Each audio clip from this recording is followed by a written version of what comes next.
সকাল 7:25 গোঘাট লোকাল ধরে 9টার পর তারকেশ্বর পৌঁছালাম। 9:30 পর্যন্ত পুজো হয়, তারপর বিরতি। এছাড়া বৃষ্টি বেশ ভালোই পড়ছিল, তাই রিক্সা নিলাম আমরা। 30 টাকা ভাড়া। স্টেশন থেকে বেরিয়ে 7 মিনিটের হাঁটা পথ, চাইলে হেঁটেও যেতে পারেন। মন্দিরে ঢোকার সামনেই দুটো পার্কিং পাবেন।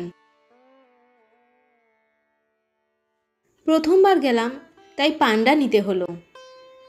দুধ পুকুরের ঠিক উল্টো পাশেই এনাদের দোকান। এই দাদা খুব হেল্প করেছিলেন। খরচ বেশি হলেও অনেক সুবিধা হয়েছিল। আমি ভিড় বা অন্ধকার জায়গাতে একদম থাকতে পারি না। এই দাদা সিকিউরিটি যারা ছিলেন তাদের বলে 5 মিনিটের জন্য পুজো দেওয়ার জায়গাটা পুরো ফাঁকা করে দিয়েছিলেন। না হলে হয়তো পুজো দিতেই পারতাম না। যারা গেছেন তারা জানেন কত ছোট জায়গা আর কেমন ভিড় হয়। লাইনেও আমাদের দাঁড়াতে হয়নি, তাই আমার খুব উপকার হয়েছিল। মুষলধারে বৃষ্টির জন্য আমরা বেশিক্ষণ থাকতে পারিনি। খুব তাড়াতাড়ি আবার নিশ্চয়ই যেতে পারবো।